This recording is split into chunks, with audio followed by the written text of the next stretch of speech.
Now we shall discuss about the numericals of electrostatics. एक चीज आप ध्यान रखिएगा, इससे जो सबसे पॉपुलर क्वेश्चन आते हैं वो है गॉस थ्योरम से। और गॉस थ्योरम में जो सोचने समझने वाली चीज है वो हमेशा याद रखिएगा, इस तरह के क्वेश्चन कोई भी सरफेस दिया हो, ऐसा सरफेस दिया हो, चाहे ऐसा सरफेस दिया हो, कोई भी सरफेस दिया हो, आपको याद ये रखना है कि फील्ड किस डायरेक्शन में। अगर मान लो फील्ड ऐसे है, ठीक है, फील्ड ऐसे है, फील्ड की डायरेक्शन कैसी किस तरह की है, गॉस थ्योरम पैटर्न करने का तरीका बता रहा हूं।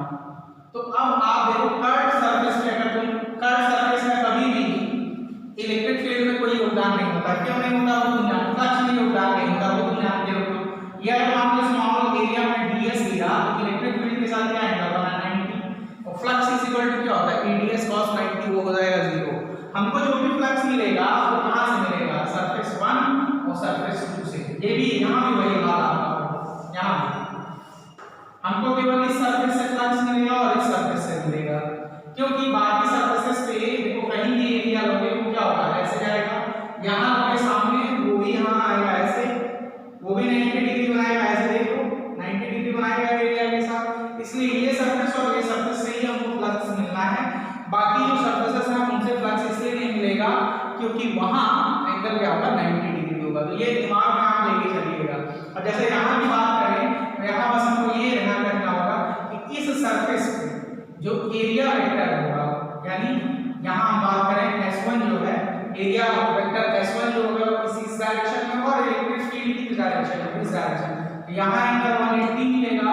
और यहां पे अगर हम सरफेस एरिया वेक्टर ड्रॉ करें और ये इलेक्ट्रिक फील्ड है, दोनों पैरेलल है, तो यहां जो थीटा मिलेगा वो कितना मिलेगा, 0 मिलेगा। यही चीज यहां पे आपको यहां थोड़ा सा स्मॉल एरिया वेक्टर लोगे तो वो उसी डायरेक्शन में जाएगा इलेक्ट्रिक फील्ड के, और ये S उसी डायरेक्शन में, यहां थीटा इज इक्वल टू 0 मिलेगा और यहां आपको थीटा इज इक्वल टू 180 मिलेगा। तो ये चीजें ध्यान में आप लोग दिमाग में बैठा के रखनी है कि जब भी हमारे पास गॉस थ्योरम से रिलेटेड क्वेश्चन आएगा इस तरह वाला, तो हमको इससे और इससे ही इलेक्ट्रिक फील्ड मिलनी है, इससे और इससे ही मिलनी है, बाकी सरफेसेस पे फ्लक्स क्या होगा, 0 होगा। क्यों 0 होगा, वो जान रहे हैं आप, क्योंकि 90 डिग्री का एंगल बन रहा है और cos 90 0 होता है। चलिए आगे की तरफ बढ़ते हैं, क्वेश्चंस लेना शुरू करते हैं। ये पॉपुलर है इसलिए मैंने बता दिया आपको क्यों कैसे इसको अटैक करेंगे। तो पहला क्वेश्चन देखते हैं। It is what is the force between two small charges, this is 1.1 what is the force between two small charges having charge, इसमें दिया हुआ q1 की value having charge q1 is equal to 2 into 10 to the power minus 7 coulomb, और q2 दिया हुआ है 3 into 10 to the power minus 7 coulomb, ठीक है। और दोनों के बीच डिस्टेंस जो दिया हुआ है r, दैट इज 30 सेंटीमीटर, और कहां रखा गया है इसको, एयर में, 30 सेंटीमीटर अपार्ट है, यानी 0.3 मीटर। अब हमें क्या निकालना है, we have to find the force between two small charges. तो फोर्स निकालना है तो सीधा फार्मूला है हमारे पास K Q1 Q2 by r square. K की वैल्यू हमें पता है 9 into 10 to the power 9, Q1 दिया हुआ है 2 into 10 to the power minus 7, and चलिए ये वाला दूसरे पार्ट के लिए कर लेते हैं, अपॉन Q1 हो गया and Q3 is 3 into 10 to the power minus 7। उसके बाद r स्क्वायर की वैल्यू दी हुई है, that is equal to 0.3, then 0.3 into 0.3, ठीक है। तो चलिए सॉल्व कर लेते हैं, ये इससे कैंसिल हो जाएगा, तो यहाँ 100 हो जाएगा। नाउ आएगा कितना, अब देखो 3 into 2 ये हो जाएगा 6, ये 10 to the power 9 और ये 10 to the power minus 14 plus 9, कितना हो गया, 6 into 10 to the power minus 5 Newton. इतनी फोर्स लगेगी, और फोर्स का नेचर कैसा होगा, रिपल्सिव होगा, ठीक है। नेचर क्या होगा, रिपल्सिव, क्योंकि सिमिलर चार्जेस हैं, रिपल्सिव। चलिए आगे चलते हैं और दूसरे क्वेश्चन सॉल्व करते हैं। This was 1.1, now 1.2। Question number 1.2 है the electrostatic force on a small sphere of charge 0.4 microcoulomb due to another small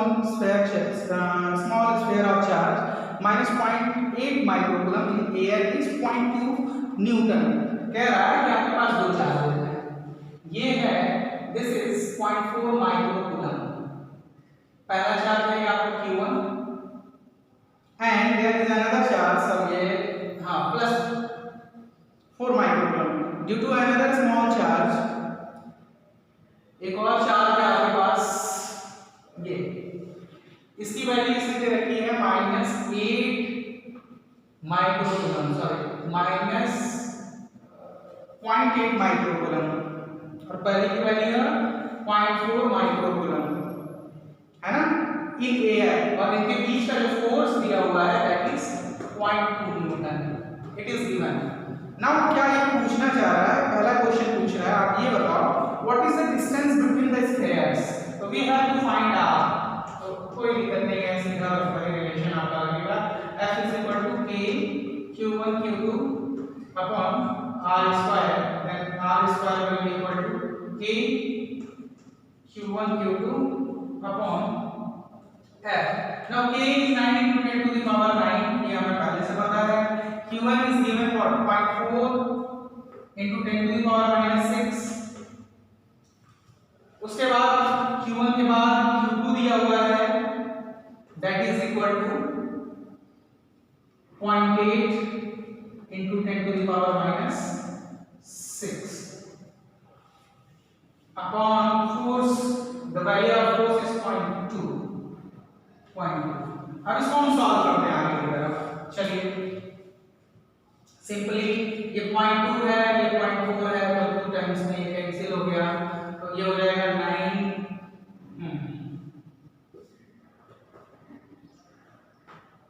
14.4 something, ये हो जाएगा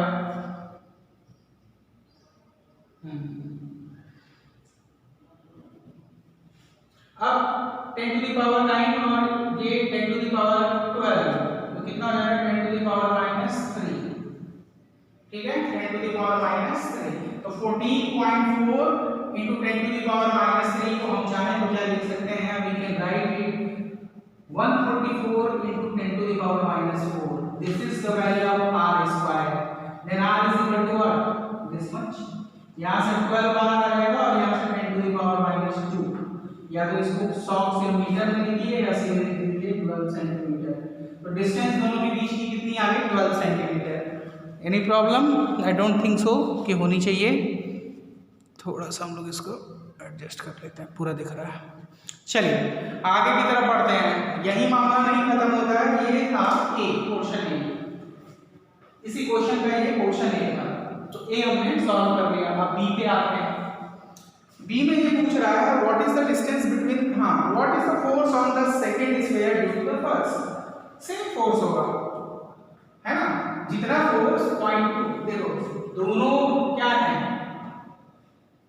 दोनों ही एक दूसरे के ऊपर 0.2 न्यूटन का ही फोर्स लगाएंगे, तो बी वाला आप लिखेंगे इट विल बी 0.2 न्यूटन, ठीक है, ठीक है, बस अट्रैक्टिव फोर्स होगा, याद रखिएगा। तो ये हो गया। नाउ आगे बढ़ते हैं और चलते हैं, ये तो इजी क्वेश्चंस हैं, कोई दिक्कत नहीं होने वाली है इनमें, एनसीईआरटी की खासियत ये है कि हलवा खिलाते हुए ताड़ के पेड़ों पे चढ़ा देगा, भरोसा नहीं है। चलिए देखते हैं 1.3, check the ratio of K square GME upon MP is dimensionless, ये आप चेक कर लीजिए, खुद 11th का क्वेश्चन है, ये मैं नहीं करने वाला हूँ, ठीक है। 1.4 पे आते हैं, question number 1.4, explain the meaning of the statement electric charge of a body is quantized, बताने की जरूरत नहीं, आप जानते हैं कि we know that मतलब charge can be lost or gained in the integral multiple of charge E, ठीक है ना, क्योंकि चार्ज क्यों डेवलप होता है, लॉस और gain of electron, and in a general reaction या general reaction of physics or chemistry, that much amount of energy is not liberated कि आप इलेक्ट्रॉन को तोड़ दें और फ्रैक्शन में जो है इलेक्ट्रॉन का ट्रांसफर हो। तो ये चीज बताई जा चुकी है आपको, है ना, यानी इसको सीधे आप जानते हो कि E = प्लस माइनस NE, ठीक है। The charge produced due to loss or gain will be integral multiple of charge T। Loss हो रहा है तो पॉजिटिव चार्ज, गेन हो रहा है तो नेगेटिव चार्ज, इसको बताने की जरूरत नहीं है। Why can we ignore quantization of electric charge when dealing with macroscopic large scale charge? ये बहुत इंपॉर्टेंट है और इसलिए इंपॉर्टेंट है कि ये क्वेश्चन कई बार पूछा जा चुका है, इसलिए इस क्वेश्चन को आप ना केवल नोट करेंगे बल्कि बहुत अच्छे से इसको समझना भी पड़ेगा।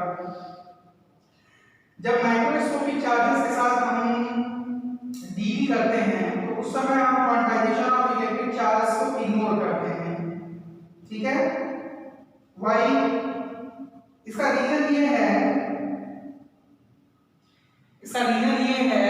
कि the value of lithium when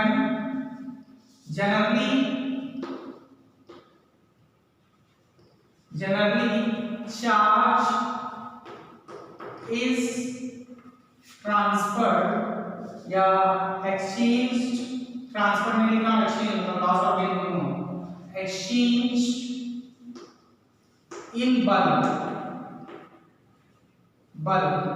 where the value of n number of charge is much greater than value of E, जो कि आप जानते हैं कितना कम है, 1.6 into 10 to the power minus 19 है, ठीक है। where in bulk where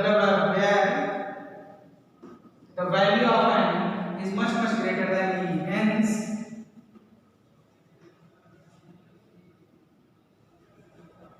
quantization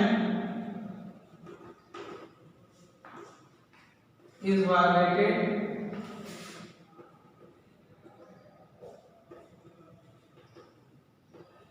in bulk transfers।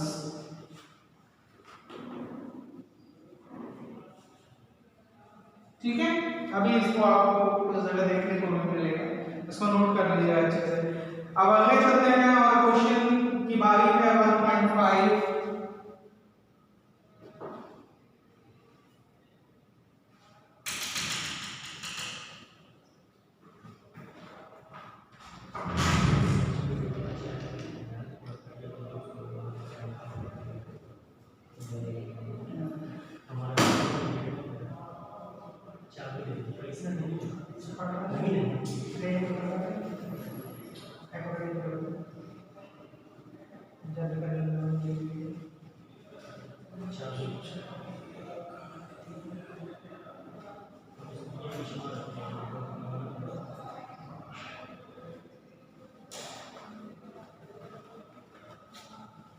Now we shall come to the point.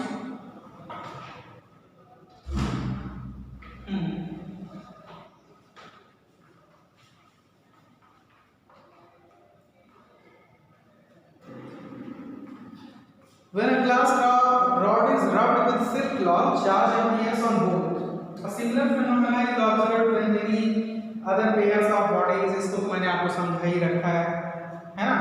तो how the observation is consistent with the law of conservation of charge।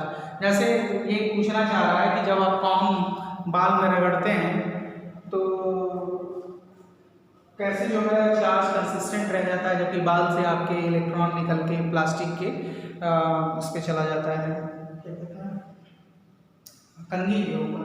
तो आप यही लिखेंगे the electron loss by our hair is equal to the electron gain by the plastic com.